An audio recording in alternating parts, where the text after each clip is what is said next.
Hi, Teacher Glay here, and welcome to the 16th episode of Life at 27.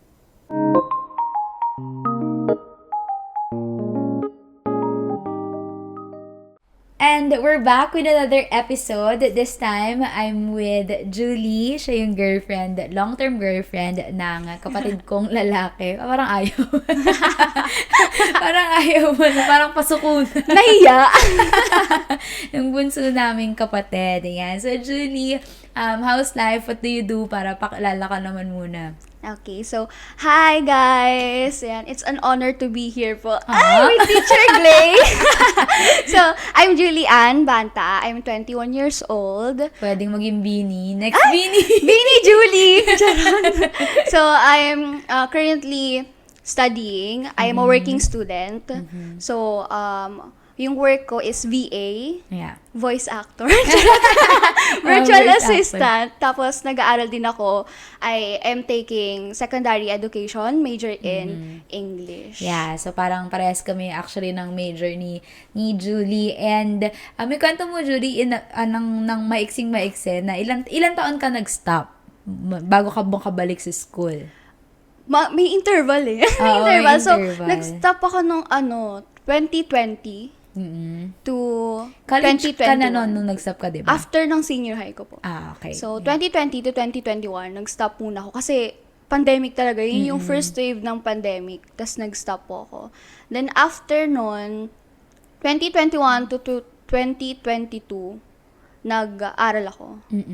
Tapos, kaso, nagkaroon ng opportunity na mag-work ng office. So, nag-stop ulit po ako ng 1 year. Yeah. So, parang almost 2 years siya, pero merong interval. May interval. Opo. So, bakit ka nag-stop nung time na yon? Kasi nga yung work. Yung Oo. work. So, Opo. technically speaking, because of finance. Kaya ngayon, nakakatuwa, tapos ka na ng first year. Tapos na po. Oh, Tapos yeah. na first Parang year. kailan lang. So, yun, second year na. Yay! Mag-second year. Mag-second year na siya. And she's working at the same time. At napaka-blessing na nakakapag-aral ka ngayon and Yes, nakakapag-work opo. ka at the same time. So, yung work mo ay virtual assistant ka. And then, what do you do? So, yung work ko, konting share lang Oo, sa work. sige. So, yung work ko is social media management. So, minimanage ko lang yung mga social media ng client, business ni client. So, yun yung ginagawa ko. Oo, kaya hindi sa mga bata pa, no? Parang kasi 21 years old ka pa lang. Turning 22. Turning 22. So, hindi porket bata ka, no? Yung, na hindi mo na kayang makahanap ng client o kaya ng work na mag-fit dun sa habang nag-aaral ka. Pwede talaga yun eh. It's really possible. So, talagang sisipagan lang, no? Sipag talaga. Oo, tsaka yung upskill. And at the same time, of course, it's the favor of the Lord din Yes. kasi sa'yo. Since nabanggit ko na yung favor of the Lord sa life mo, actually, itong podcast na to we will be talking about kung paano tinurn around ng Lord yung life ni Julie and yung life ng family niya. Pero simulan ko muna sa paano mo muna nakilala si Lord. Si Lord, okay. So, medyo iklian ko lang. So, start ko muna siya kung kailan ako nag-start mag-church sa Faith Center Imus. So, nag-start ako 2016. So, alam ko pa yung buwan. That's September 2016. Kaya na rin jeep nun, di ba? Hindi pa po. Ay, hindi pa? Hindi pa. Talaga? 2017, naging kami. Okay. So, that's after a month nung niligaw. Niligawan niya ako ng August okay. 2016. Paano mo nalaman si Faith Center? Si Jeeve.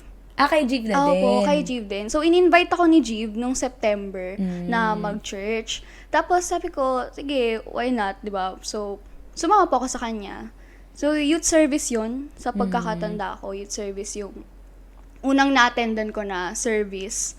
Tapos, yung pagpasok ko nga dun, kasi ako, hindi ako sanay sa ganon na service. So, bago yun sa akin. So, pagpasok ko nung youth service na yun, nahiya ako. Talaga, for the shy type siya.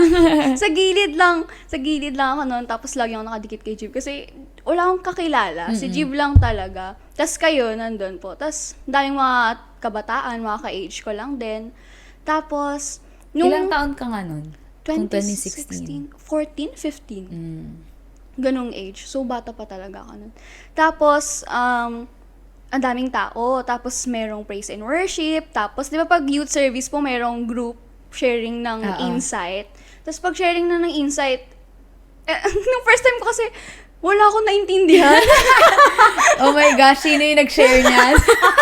Sorry po, kung sino po kayo. Charot. Wala akong naintindihan kasi, of course, bago yun sa akin. Paano nag-o-observe ka pa observe pa lang po ako. Tapos, nahihiya pa talaga ako. Kaya, parang yung mind ko is not open pa sa ganun. So, hiya-hiya lang. Siyempre, nag-impromptu na lang ako doon. Kung ano yung tinanong sa akin, sinare ko na. Tapos, tinuloy-tuloy ko na yun. So, in-invite ako ni Jiv palagi. Tapos kayo din, kasi sila ate. Bakit mo tinuloy-tuloy? Ayun na nga po. So, nung may nagtanong sa akin yan actually, ate. Tinanong niya ako, sino nag-invite sa church? Hindi ko maalala kung sino nagtanong. Basta may nagtanong sa akin. Sabi niya, ano yun? Sino yung nag-invite sa'yo sa church? Sabi ko, si Jiv po. Sabi niya, Tapos sabi niya, nag-church ka ba? Kasi dahil in-invite ka lang ng boyfriend mo. Gusto mo makasama every Sunday, ganun. Tapos, napaisip ako. Sino yan? Maldita yan Charis! Hindi, napaisip ako na, Chinek mo yung heart mo. Chinek ko yung heart ko. Na, bakit nga ba? Ba't ko nga ba tinuloy-tuloy? So, siguro factor na din na meron nagmo-motivate sa'yo na sumama sa service.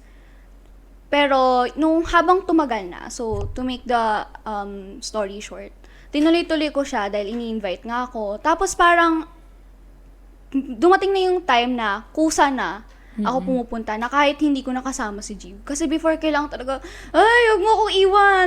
Hindi ko kaya mag-church mag-isa. Kailangan sabay tayong pupunta sa church. Kasi, nahiya talaga ako. Ayun na, dumating na yung time na, kaya ko nang pumunta, mag-isa. And, of course, meron ding nakasali din ako ng ministry sa dance ministry. So nag-workshop ako para makasali ako sa GMDC sa dance. So ayun din yung 'di ba mahilig po ako sumayaw. So parang yung kapag may mga events sa kunyari youth service, may special number, syempre magpa-practice, factor din yun na gusto ko sumayaw. Parang ganun. Kaya yung ministry din, kaya gusto ko ding mag-church. Dahil doon na siya natuloy-tuloy.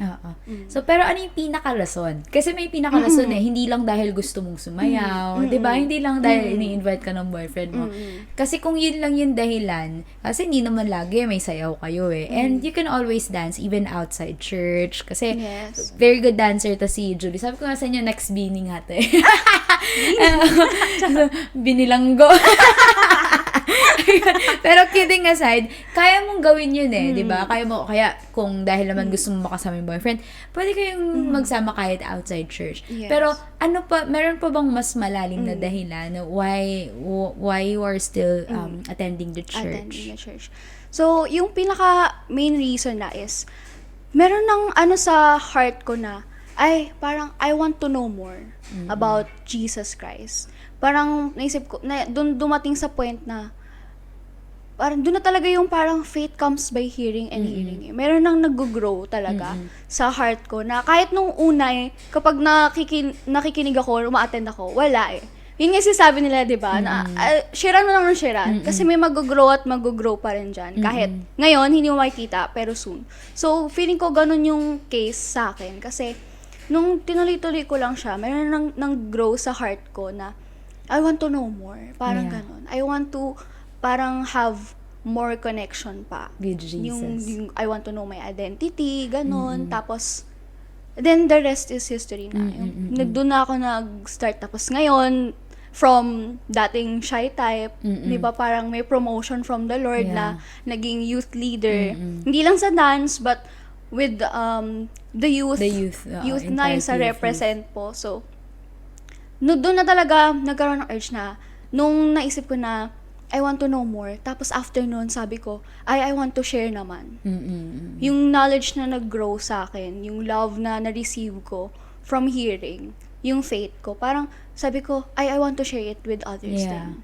Kahit yung mga, alam mo yun, within my age, ganon. So, ayun, naging leader ako. Tapos, nagamit ko yung promotion na yun from the Lord to share the word. Of course, share yung love, what Jesus Christ had done para sa Yeah. atin. So, Kasi the more na marireveal sa'yo and the more na maranasan mo yung pagmamahal ng Lord, yung grace niya, yung overflow nun, dun ka makakapag-start mag-minister eh. Yes. Kasi yung iba, parang lagi nga nilang sinasabi, kailangan ko gawin to for the Lord, kailangan ko gawin to for the Lord, ministry, ministry, ministry. And there's nothing wrong about it, no? In serving the Lord. Kasi at the end of the day, kaya naman tayo nandito, it's really for the glory of the Lord, or in service of the Lord. However, minsan, ang nangyayari sa mga Christian, sadly, no, nauuna yung pagsiserve. Hindi sila umuupo muna sa paa ni Jesus. No, hindi nakakalimutan nilang mag-receive muna. Yes. And the most important thing that you have to remember when you are doing the ministry for the Lord, dahil overflow lang 'yon nung love mo sa Lord. Yes. Kaya nung nagkaroon ka na ng personal relationship with Jesus Christ, no, naranasan mo na 'yon, nakita mo na yung kabutihan niya sa life mo. Tsaka ka ngayon nagkaroon 'di ba ng desire Yes. na i-share din yun sa iba. Oo. Kasi ganun na yun. Ganun nag-work yung love ng Lord na parang, you're missing out kasi grabing buti ng Diyos natin. Yes. Di ba? Parang may maganda siyang plano sa'yo, madami siyang plano pa sa'yo. Kaya parang gusto mo siya i-share. Yes. So, yung mga naranasan mo na usually, kasi you mentioned about it already that you have experienced the love of the Lord for you and most probably your family as well. Can you share some of those experiences? Yung talaga nakita mo sa buhay mo, sa buhay ng family mo, kung paano tinurn around ng Lord. No? Paano niya tinurn around yung life niyo before, tas nakilala mo ang Lord, tas ano na yung life niyo ngayon? Siguro, balik ko na lang din dun sa ngayon na nag-work ako. Kasi nung pandemic, nung nag-work na ako sa office, so 8 hours yun. So, hindi ako nag-aaral nun, di ba? Sabi ko, parang gusto ko na mag-aral ulit. Mag-aral ulit. Tapos sabi ko, pero at the same time, parang gusto kong maka-help din sa family ko. So, ano kaya yung way? I can't think of any nung time na yun. Kasi, ang alam ko lang naman is, syempre, fresh grad from senior high. So, 20 lang ako noon, 19, 20. So, parang, isip ko, anong magagawa ko para for that to happen? So, ang ginawa ko, pinag-pray ko lang talaga. Kasi nga, yun nga yung naririnig ko na nare-receive ko pag nag-word kay pastora. So, lagi ko na sinasabi, all is well. All is well talaga. So, pinag-pray ko siya na magka-work ako at the same time, makapag-aral din. Yeah. Tapos, ayun na. 1 year na ako dun sa office work ko na 8 hours. Tapos, biglang merong dumating na opportunity na makapag-work as a virtual assistant, which is yung work ko ngayon. So, part-time yun, diba? Yung part-time lang, that's 4 hours. Pero, yung pagdating sa salary, sobrang mas better. Malaki pa. Yes, mas malaki pa. Dun sa full-time job. Yes. So, sabi ko, ito na yun. Sabi kong ganun. So, noong una, hesitant. Kasi, wala akong idea paano ba maging virtual assistant. Wala talaga. Kasi, galing akong office as a content moderator. Yung ganun yung work ko. So, I don't have any experience pagiging virtual assistant. Pero sabi ko, sabi ko ganun, bahala na. Sabi ko ganun. Kasi kung titignan ko yung sarili kong skills, wala eh. Wala talaga akong skills na mabibigay doon. So sabi ko, Lord, ikaw na bahala. Sabi ko, alam ko ikaw ang magpo-provide ng strength, ng knowledge ko sa interview ko. Sabi ko ganun. Basta pinag-pray ko lang talaga. And then, yun, para lang, so to make the story short din, after nun, ayun, natanggap ako as a virtual assistant without any hassle, talaga. So, talagang praise God. Kasi, walang hassle simula sa interview ko, simula nung na-meet ko si client. Yeah. Talagang, alam mo yun, kahit na 21 lang ako nun. 21 pa rin pala ako. I mean, 21 ako nun. So, parang isip ko, baka maisip niya na ang bata ko pa. Yeah. Pero, wala siyang hesitation na i-accept ako. So, yun na yun. So, natanggap ako doon. Sabi ko, thank you Lord talaga. Tapos naisip ko, ito yung pinag-pray ko 1 year, 2 years ago. Sabi ko gano'n. Tapos yun, sabi ko, wow, thank you Lord talaga sa grace mo, yung provision. Talagang pinag-pray ko siya. And then, ayun, finally, I am able na makapag-aral. At the same time, nakaka-help din ako sa parents ko. And, of course, yung time ko is hindi ganun ka-limited, unlike nung nag-work ako ng 8 hours. So, talagang, it's the Lord's grace, provision na talagang binigay niya sa akin. And then, ayun, yung sa family ko nga, nakaka-help ako kay mama, kay papa. Tapos, nakakapag-aral ako. Tapos, yung pinaprovide ko yung sa tuition, and then sa pamasahe, and then everything's covered talaga. Yeah. So, yun. Naalala ko din tuloy, kami din. Kahit yung sa family namin, may time na palipat-lipat kami ng bahay. Tapos wala kaming internet. Yeah, wala kaming internet. Tapos kala nilipat kami, magda-download pa kami nung yung para ma-hack mo yung password. Kasi may ganun eh. Parang nakatry din ako niyan. Ma-hack mo lang yung password para may internet ka. Ganon. Ginagawa talaga namin. Alam pa namin yung spot kung saan malaki yung Sa malakas. mabilis. Saan malakas yung mabilis. Tapos natatawa na lang ako pag reminiscing, no, of the things na yan yung nangyari before. Natatawa ako kasi, praise God, ngayon, ilang Mbps na yung internet namin, di ba? Parang, ilan nga yun? 200 ba? 200 yes. Mbps na from nanghahak ako. Masama yung ginagawa namin. Pero, alam mo, wala kaming pangbayad ng internet nun eh. So, tapos, may time din na lagi lang kami bumibili ng yelo kasi wala kaming ref. Pero the Lord has provided ngayon. Meron na kaming ref. Yes. Meron pang freezer. O sige, magsawa ka. May ref na, may freezer pa. Magsawa ka sa yelo. Tapos, dumating din kami sa punto na wala akong baon. I mean, may ganun din akong urge. I want to study, but I don't have, or we don't have money for that para capacity. i-sustain, no? I-sustain yung pag-aaral ko kasi ayoko namang mag-stop. So, lahat kami nag-stop, diba? Lahat kami magkakapatid. Pero praise God, ako may nagpaaral sa akin and I graduated already. So, Yes. LPT na po ako ngayon. Praise God. O, diba? Yung na parang wala talaga Yung akong dating mabaon. nangahak. Oo. At saka nung nag-aaral ako, wala akong sariling laptop. Yes. As in, talagang nangihiram lang ako, nagko-com shop ako. Pero praise God ngayon, yung first laptop ko, MacBook. O, di ba? Yes. Yung grace ng Lord. Yes. Tapos yun nga, yung sister ko naman, wala din 3 years na nag-stop, wala din pagpaaral, pero gumamit ulit ng tao ang Lord para i-bless siya. So, graduate din siya ng 4-year course. And, okay din yung mas mataas pa yung salary niya, actually, sa akin na nag-work ako as a teacher. Tapos, at nabili niya na rin yung iPhone niyang talagang pinag-pray na Gusto matagal. niya, yes. iPhone 15 Pro Max, fully paid. Yes! Sorry! Okay, diba?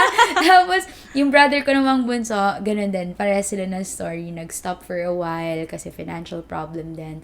Tapos, pero ngayon, he has his own business. Yan, may Yes. business na siya. So, he is able to help us, our family, tapos at the same time, to fund dun pa sa studies niya. Yes. So, kung titingnan mo, nandun kami sa punto dati na nakikikain lang kami sa kapitbahay kila Ate Jack. Kasi may time na wala talaga kaming pagkain. Pero ngayon, diba, ang dami mong nakakain. Nabibili mo yung mga gusto mong bilhin. And Kahit hindi Oo. lunchtime, dinner time. diba? That's the grace of the Lord. So talagang kung kwento lang ng kwento kung paano tina-turn around ng Lord yung buhay ng isang tao, madami pa. No? Yes. Madami pa Madami talaga. pa. Because, Marami pang dapat ikwento. Oo, he really hears prayers. No? Yes. Prayers. Prayers. And he is a promise keeper. Yeah. He is a promise keeper and he can really do miracles. Yun yung Yes. maganda sa Lord natin Yes. Kaya, all you just have to do is to believe. Kasi di ba yun yung ginawa mo naniwala ka lang. And even us, so nung time na nandun kami sa moment, mahirap maniwala na meron pa ba akong magandang future, Lord? Lalo na sa amin. Yes. Kasi wala hindi talaga kaya. Imagine mo, nakikikain kami sa kapitbahay. Pero parang family na rin namin yun. So, si Kuya Boy pa yung nagbibigay sa akin ng baon. 50 pesos pagkakasyahin ko, pang masahe ko 30. 20 pesos. Pag may papa-photocopy, wala na. Oo, wala na talaga kasi. Oo, binibigyan pa ako Naubos nung na. classmate ko. Ganun talaga. Pero God is faithful. Yes. He is good and He is Amen. faithful. Kaya kapag may promise siyang binigay sa'yo, just believe and i-declare mo yung mga bagay. Hingiin mo. Yes. Kasi tanungin mo yung sarili mo Kailan Ask ka and ba, you di ba? shall receive. Kailan ka ba huling humingi kay Lord? Kasi baka mamaya, nakafocus ka doon sa situation mo. Ano ba naman itong buhay na to? Ano ba, nagreklamo ka na lang. Pero humingi ka ba? Yun kasi yung tanong. And ang sabi ng Lord, ask and you shall, You shall receive. receive. Diba? Ask in the name of Jesus and you shall receive. But of course, nasa menu ba yung hinihingi mo? Kung ano may hinihingi mo, sasakyan ng kapitbahay na yun. Yung bahay ng kapitbahay namin. So, hindi ibibigay sa'yo yun ng Oh, Lord. of Why course. not ask Him a brand new car? Do not limit God kung Yes. paano mo nakikita siya. Kasi tayo, ang minds natin, it's limited talaga. Pero, pag na-realize mo that imagine our God is the creator of heavens and the earth, He is greater above lahat-lahat, greater siya talaga. So, pag nalaman mong yun, the God who is great and greater, almighty, is my Father, madali ka makakahingi eh. Yes. Diba? So, talagang, it comes by hearing. Tama yung sinabi mo, hearing and hearing of the word. And as you hear the word, you realize na yung magagandang promise ng Lord sa'yo. At magkakaroon ka ng kumpiyansa ngayon sa Panginoon. Yes. So, ganun lang talaga. And alam ko, madami ka ding stories eh, no? Na ganun. Super dami. Sobrang daming dapat ikwento sa goodness ng God. Pero, ayun nga, one thing for sure is that He is a promise keeper. Yung promise niya sa'yo, kapag may pinamis sa'yo si Lord, basta, Maniwala ka. in the right time, ibibigay yun sa'yo ni Lord. At yun nga, if it's according to His will, syempre, and if it's for you, yun talaga yun. So, you just have to believe, trust in Him, have faith in God.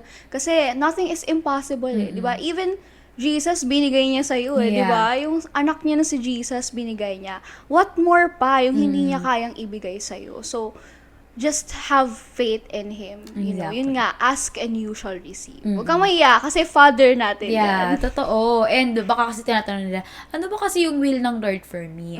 Actually, yung mga plano ng Lord sa'yo ay magagandang plano. Magagandang plano. Kasi tama, yung precious possession niya who is Jesus Christ, binigay niya na yun. So, yung mga concerns natin sa mundong to, sisiyo. Maliit na Yes. bagay. Maliit lang na bagay. Oo, talaga. Kaya hihingiin mo lang. Hihingin mo yun. Kasi tatay mo siya Yes. at the end of the day. Tsaka yung gusto naman ng Lord sa is hindi lang yung anong tawag, may tinatawag sila dun eh. Parang bare minimum. Ayan. Hindi yun bare minimum. Tama, Kasi yung gusto exactly. ng Lord sa'yo is much more than Exactly. that. Talagang yung para sa'yo. Yung best for you. Kasi yun yung gusto niya. Yeah. Minsan nga, tayo pa yung gusto natin sa sarili natin yung bare minimum. Oo, eh. bare Diba? minimum. Parang, ito lang yung gusto ko Ito po lang, eh. Lord. Or ganun lang. Kasi nga, nalilimitahan yung paghingi dahil kung paano mo kilala ang Lord. At pag kilala mo siya na para ba kasing kala mo hindi siya malakas, hindi siya powerful, mahihiya ka talagang humingi eh. Pero when you know that He is almighty, and that He can give you everything basta it's according to His will for you, kayang-kaya mong humingi ng malakas sa Kanya, Yes. diba? So, yun naman yan. Anyway, ang sarap, no? Napa-reminisce lang din ako na kung paano talaga tinurn around ng Lord yung life ko and life namin as a family. Yes. Na akala ko wala ng pag-asa. Pero meron pala talagang pag-asa in Yes, Jesus there is Christ. hope. Yeah, there is always hope. Kaya sa mga nanonood, I think that's the message of the Lord for you. There is always hope. Even you are in the midst of something, nakala mo, lubog na lubog ka na doon, you are in the darkest era of your life, merong pag-asa sa Panginoon. He is the light. He is the way, actually. Jesus is life, no? So, lapit ka lang sa Kanya. Lapit ka lang at humingi ka lang sa Kanya. Okay, anyway. Okay, going back to you, Julie. To end this podcast, I think narinig na nila yung mga dapat nilang marinig. Pero, I know, dahil naranasan mo kung gaano kabuti ang Lord, you have this one lesson. What's your biggest lesson in life? Biggest lesson? Parang kulang yung one biggest lesson. Oo, madami. Siguro life lessons na Sige, lang. sure. Yung life lessons, first siguro, always be grateful with what you have. But of course, hindi ka lang naman sa kung anong meron ka. Syempre, you have to, you want more pa. And God Yeah. wants, yung para sa'yo, He wants something more din pa. But, katulad ng sinabi ko, be grateful, always be grateful. Kasi, it's the things that matters. Yeah. With the people you have right now, yung friends mo, yung family mo, even yung health nyo ngayon, and even yung blessings na kinakain nyo araw-araw, always be grateful for it. Kasi it's the Lord's provision sa buhay natin. And lalo na ngayon, kasi, di ba, yung mundo natin ngayon is medyo so, And then, maraming uncertainties. Yeah. So, hindi natin alam kung anong mangyayari. So, always be grateful. And then, next siguro is, do not worry on things na you cannot control. Yeah. Di ba meron yung sa Facebook yung may drawing siya, na parang ikaw yung nasa gitna, circle. Tapos yung mga out of that circle is yung mga things na hindi mo kayang i-control. So, why worry of that things? Di ba? So, what you need to do is to give it to the Lord. So, yung fears, anxiety, yung worries mo, submit it to Lord. Kasi, alam mo na si Lord ang bahala sa'yo. He cares for you. He cares for you. Lagi siyang nandyan para sa'yo. Lagi kanyang sasamahan. And then, siya mag-fulfill lahat. You know, kasi hindi mo na mahahanap sa mga tao eh. Kasi temporary lang tong mundo, yung mga tao is yung emotions nila. Iba-iba tayo. So, you know, submit it to the Lord, for He cares for you. And, you know, do not worry about everything. Yeah. Just pray for everything. So, yun lang yun eh. Kailangan mo lang maniwala, magtiwala. Kapag hindi mo kayang i-control, wag mo lang i-overthink. Kasi, speaking from experience, lagi kong nire-remind yung sarili ko na, hi girl, be a warrior, not a worrier. Exactly. Lagi sinasabi sa akin ni Jib yan eh, wag mo i-overthink. So, ayun nga. Wag hindi mo naman out of your hand na, wag mo nang isip-isipin pa. Kasi lalo mo lang inaano yung sarili mo eh. If you are going to, lalo mo lang ilulubog yung emotions mo. So, lalo ka lang ma-stress. So, laging sasabihin, all is well. All is well talaga. Sa lahat ng situation na sa tingin mo, hindi mo kayang makontrol, hindi mo na alam gagawin, all is well. And just, kasi ang Lord kaya. Yes, ang Lord kaya. Kasi nothing is impossible. And He's the creator of all things. So, submit it, pray for it, all is well. Kung ano man yung bumabagabag sa'yo, ibigay mo sa Diyos yan. Kasi siya ang bahala sa'yo. So, yun. You don't have to figure all things out. Yes. Hayaan mong ang Lord ang bahala sa'yo. Di ba meron kasabihan na bahala na si Batman? Pag di mo na alam, di ba? Bahala na si Batman. Kapag bahala na si Batman, mangamba ka talaga. Pero pag sinabi mong bahala na si Lord, ano mo magagawa ni Batman? di ba? Ano magagawa niya? Di ba? Pero pag sinabi mong bahala na si Lord, doon ka hindi dapat matakot. Yes. Doon ka dapat hindi matakot. Kasi again, He is with you. Sabi mo nga kanina, there are a lot of uncertainties in this life, but one thing is certain, the Lord is with you, and He will never leave you nor forsake you.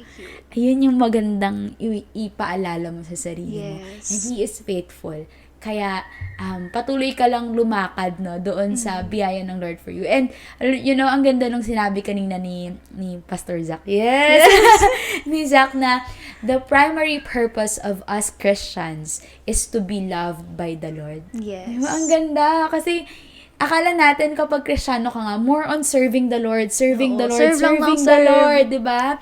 But actually, ang primary na purpose natin talaga is to just receive the love of the Lord. Amen. And after you receive that, diba? Because the Lord first loved us, kaya natin kayang mahalin ulit ang ating Panginoon. Nasi-share natin yung love sa iba. Kaya, just receive the love of the Lord for you, the grace of the Lord for you, kasi it's really more than enough. And then after you receive those things, that's the time that you will have that desire. Doon ka humugot para tama yung puso mo as you share, as you serve the Lord, no, as you share Jesus and His finished work. Yes. Alright. So, tulang biyaya. Yeah. Sobrang daming dapat mapag-usapan kasi sobrang overflowing talaga yung grace ng Lord sa buhay natin. And kulang po ang isang oras, episode. isang podcast. Parang kailangan thousands. Totoo yan. So, thank you, Julie. Yes, thank you po. Thank you so much. Your life and the life of your family is really a testament of the goodness and faithfulness of the Lord. Thank you, Lord. All glory belongs to you. Exactly.